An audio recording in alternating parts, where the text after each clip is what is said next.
everyone, and welcome to another episode of the Business Growth Show, where we talk about all components of business and how to utilize them for exponential growth. My name is Athin Cassiotis. I am a serial entrepreneur, international speaker, results strategist, business coach, mentor, and consultant. Today, I have an awesome guest. She is a fitness trainer and certified nutritionist. Most of you will know her from the very popular TV show, The Biggest Loser. Welcome, Jillian Michaels, and thank you for being on my show. Oh my gosh, thank you for having me. I appreciate it. So amazing to have you here, Jillian. And, it's a pleasure. And, you're a very successful entrepreneur and, one of the biggest celebrities in the world. And I could have kept talking about you in your intro. I don't know about that. I was like, I will absolutely take the introduction. But yeah, no, I make The Rock look like nothing. That's how famous and successful I am. I mean, Dwayne Johnson, who? Yeah, nah. I mean, he's got nothing on me. I love it. Exactly. You get people into a room, you're going to tell them what to do and they're going to do it. You know what I mean? That's the difference with you. I hope so. Dear God. I try, sweetheart. I love it. So, you've got, an amazing, history and story in that. I don't know, would you like to share something about you and your journey with everyone that they maybe wouldn't know? Gosh, well,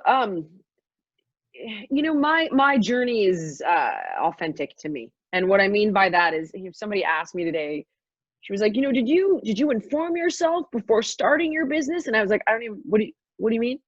Like, this didn't start out as a business for me. I was a kid that was training for my black belt at 17. So I began learning all about fitness and, eating healthy, because personally, I wanted to look better, feel better, perform better, everything that a 17-year-old cares about. I wasn't thinking I wanted to live to 100 at that age, but I was like, I really want to fit into those jeans.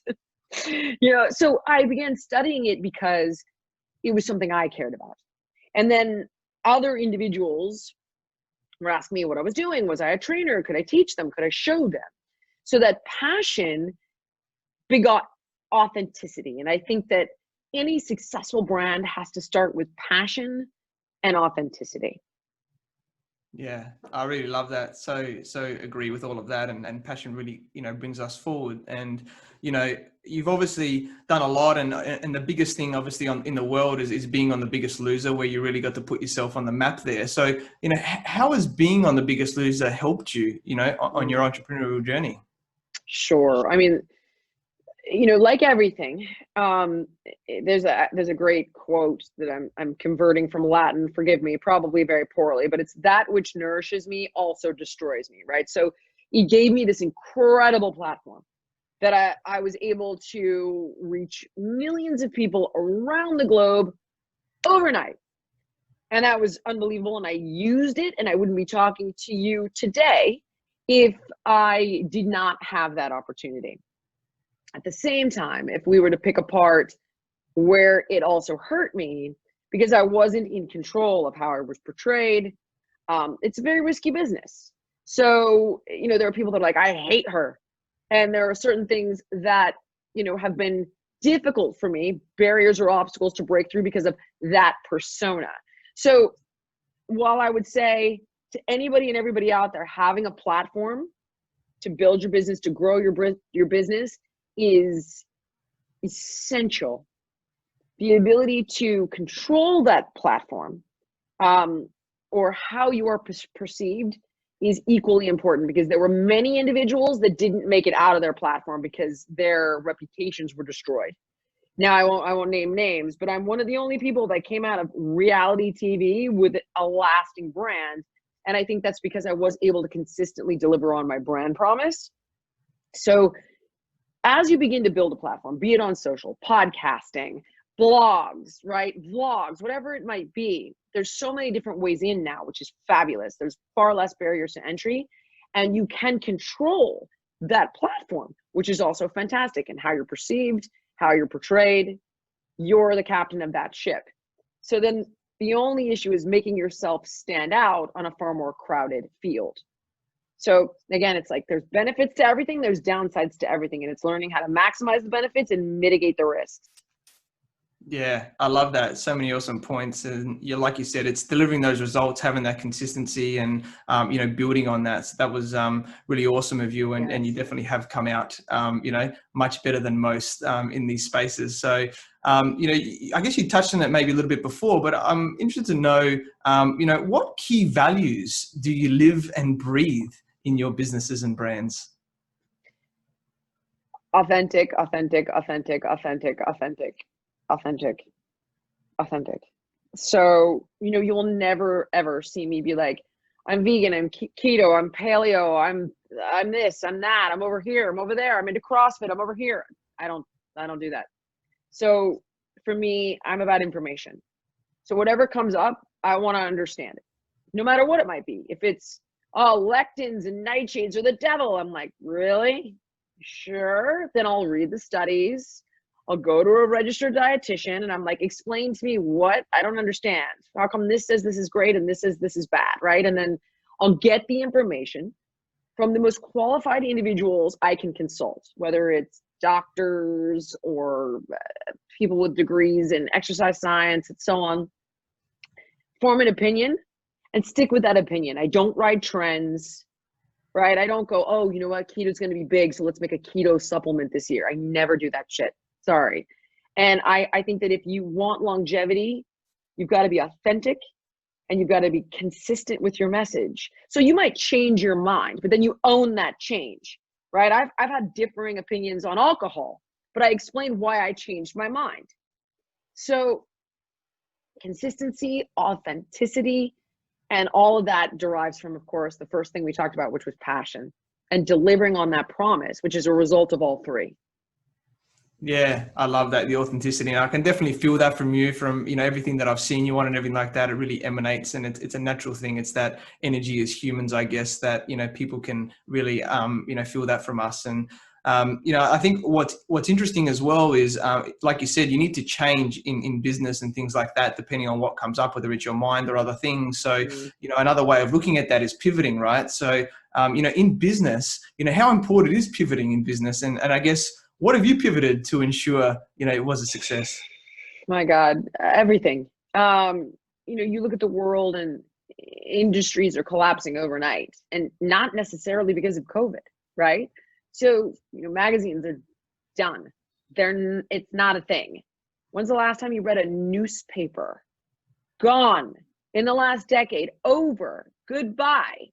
Like books, no one reads them unless it's a memoir or some crazy fiction that they can turn into a movie or a TV show. So, that's just network television. I don't even know what's on channel 4. It's not a thing anymore, right? So, okay, what do? Well, that cover of Women's Health that I used to do is now the cover of the App Store on Apple. Okay, great, right? It's that real estate that I used to own on channel 4 is now the install of every single Samsung television for my app. That book that I used to write is now YouTube channel with endless videos that get more views on a video in 2 days than copies of a book I could sell at this time. So you have to, like, I had a DVD business that was worth, oh my God, the last time I signed a DVD deal, it was $9 million for, I think, 3 DVDs. That's dead. When's the last time you bought a DVD? So if you're like, I'm going to do a DVD. No. Right? So it's like, okay, where are we working out now? Apps. Oh no, everybody can get on the playing field now, because before that, with DVDs, right? There were gatekeepers. Target can only hold so many DVDs on that shelf. Now, it's like anybody with an app can go into the app store, and big tech can outspend me. They couldn't get a DVD on the shelf at Target. They didn't have a trainer. But now big tech can put an app on the shelf. So you have to adapt, constantly pivot, grow, change your model. And there's a million examples. You asked me for a few, I get it. But you got to do it. It's just the way that it is. Yeah, I love that. And it really shows, you know, whatever level, whether you're at a low level or at a high level, right? There's always things that need to change. And, you know, everyone's Constantly. got that similar challenge. It's just depending on how big it is and the risk, I guess, on everyone like that. But I think it really shows, it's to your testament of how successful you are, right? Because if you didn't do a lot of those things, you wouldn't be where you are today. So, No, you're absolutely right. 100%. yeah, I love that. And I guess a big part of that as well would be mindset, right? Like mindset in business is, you know, extremely important because there's a lot of things that hold us back from our youth and other things that people have told us. So, you know, what key mindset traits have enabled you to succeed in business? You got to look for opportunity, especially in a crisis. And you know, we tend to look down upon that, right? Because it's like, oh, you're a bottom feeder, or you're profiting off of other people's hardships, but it's not your fault they're having you know, a hardship. So for example, there is a boutique fitness facility that I had invested in, and during COVID it's closed, but we were able to go, okay, you know what smaller facilities are going out of business permanently, and how can we then rush in and scoop up the good ones and buy them for, you know, a great price? You have got to instead of being like, oh my God, what are we gonna do? You know, you got to then go to your investors and be like, you know what, this sucks, but there's actually an opportunity here. So it's all about reframing. You constantly have to reframe everything. Every failure is a sign of courage and bravery and an opportunity to learn, not validation of your incompetence. Right? It's always reframing everything to find opportunity to grow and expand. I completely agree with all that. I loved all of that. That was just a gold little segment there. And I think, and I said this to JT actually the other day, where you know, in these times where people are thinking, oh, it's tough, we can't see people. I saw it as an opportunity to be able to connect globally with people on Zoom and other things. Right? That's the opportunity. That's the way we have to think. There's always a way Exactly. to do something in these ways. You just need to figure it out, be open, and you know, be able to attract that you know, into our lives on what we focus on. So, and I guess part of it a little bit is also on coaching, right, and mentoring, where you know, we need assistance from others where we might not be able to see it ourselves. So how important you know, is coaching, mentoring, you know, for everybody in business and along with yourself? God, look, I mean, I've had a lot of mentors, a lot of coaches, a lot of business partners, a great team that have saved me a lot of pain, a lot of mistakes, made me a lot of money. I mean, you know, having somebody who has been down that road and who can say, yeah, don't go down there. Or if you do, bring a life jacket. You know what I'm saying? Like, I can give you an example. I remember one of my first lawsuits, of which I've had many, because once you're successful, plan on getting sued quite a bit. I don't know if you guys are familiar with Dr. Phil over there. I would imagine.